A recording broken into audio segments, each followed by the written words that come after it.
Good morning dear students. आज का topic है would have, could have, should have.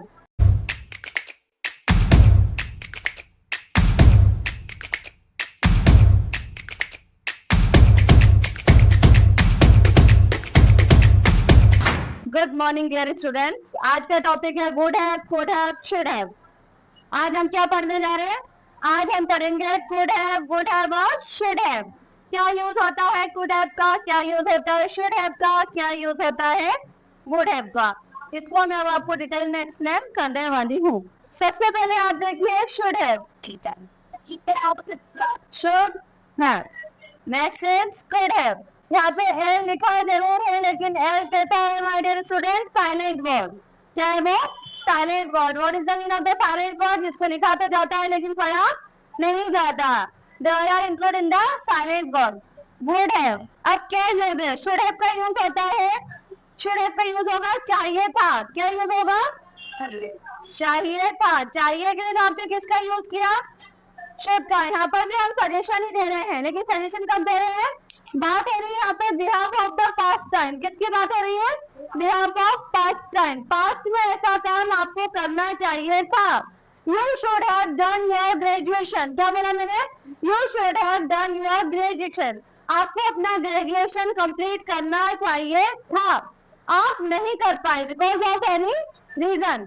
Should have में क्या होता है? करना चाहिए था, ऐसा काम मुझे करना चाहिए था लेकिन हम नहीं कर पाए just because of any reason. जिसका रिग्रेट, जिसका पछतावा हमें आज भी है। अब मैंने क्या बोला? I should have gone that function. I should have, आपने मेरा done the function was very interesting and we all done the lots of the enjoy there. तो मैंने क्या बोला? I should have attend. I should have attend that function. मुझे भी function attend करना चाहिए था लेकिन नहीं कर पाई मैं because of any reason. Could have. Could have पे यूज होता है सकता था। सकता था। मैं ऐसा कर सकता था लेकिन नहीं किया just because of any reason. किसी भी रीजन से, किसी भी कारण से हम कुछ कर सकते थे लेकिन नहीं किया बिकॉज ऑफ एनी रीजन, किसी कारण बस। तो जब कारण की बात आ जाती है तो वहां पे किसका यूज होगा? कुड हैव का। मैंने बोला I could have taken money from you. मैं आपसे पैसे ले सकती थी बट मैं नहीं ले पाई because of any reason. Would have. Would have. Would have का यूज होता है। वुड हैव का हमेशा कंडीशन क्या होता है? अगर ऐसा होता। क्या होता है? अगर ऐसा होता तो, ऐसा हो गया होता। जब भी हम कौन सी बातें करते हैं, ऐसा होता तो ऐसा हो गया होता। ऐसा हो गया होता कब हो गया होता? इन अवर पास्ट। कब हो गया होता? ऐसा हमारे पास्ट टाइम पे। तो उस केस में हम किसका यूज करते हैं? वुड हैव का। कॉन्सेप्ट क्लियर है आपका? शुड हैव कुछ करना चाहिए था, नहीं कर पाए बिकॉज ऑफ एनी रीजन। मैं और रिग्रेट अबाउट इट, हमें पछतावा है उस चीज के ना हो पाने का। कुड हैव हम कर सकते थे, नहीं कर पाए because of any reason. Would have अगर कंडीशन ही है, पूरा कुछ भी नहीं है वहां पे, लेकिन हम बता रहे अगर ऐसा होता तो ऐसा हो गया होता। इस टाइप की जो बातें हैं वो सारी किससे की जाएंगे? वुड हैव से। क्योंकि आपने देखा सभी के साथ क्या आ गया? वुड हैव आ गया। तो यहाँ पे आप देखिएगा इन तीनों केस में वर्ब का कौन सा फॉर्म अप्लाई होगा? वर्ब का थर्ड फॉर्म ही अप्लाई होगा। जब भी आप देखेंगे सेंटेंस वुड हैव है, वुड हैव है, शुड हैव से बनने वाला है, तो वर्ब का कौन सा फॉर्म यूज होगा? Third form. कौन सा फॉर्म यूज होगा?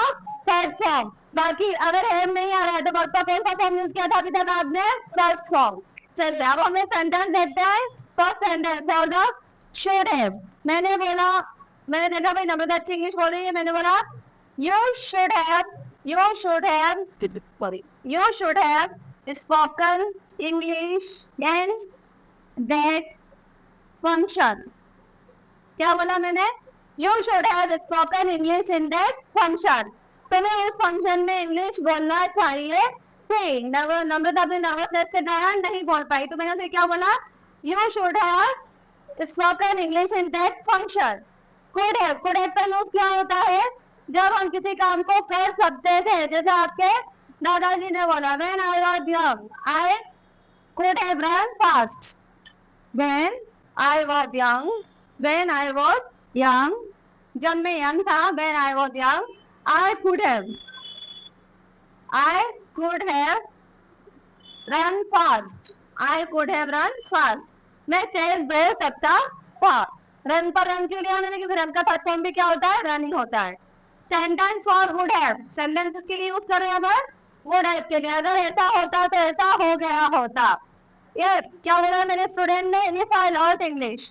जैसे अभी मेरे पास स्टूडेंट आया था, उसने बोला if I learned. If I had learned English, if I had learned English, I would have got a good job. अगर मैंने इंग्लिश सीख ली होती तो मुझे एक अच्छा जॉब मिल गया होता। जॉब मिला है क्या, जॉब अभी भी मिला तो नहीं है, लेकिन वो एक सिचुएशन बता रहा है कि अगर मैंने इंग्लिश सीख ली होती, मैं इंग्लिश सीख चुका होता, तो यहाँ पे चुका होता मेरा सेल्स आ रहा है। चुका होता मतलब काम पास्ट में हो चुका होता, पास्ट में काम हो चुका है, आप किसका यूज करते हैं, थर्ड का। If I had learned English I would have got a good job. अब मेरी एक और बात, थैंक यू सो मच।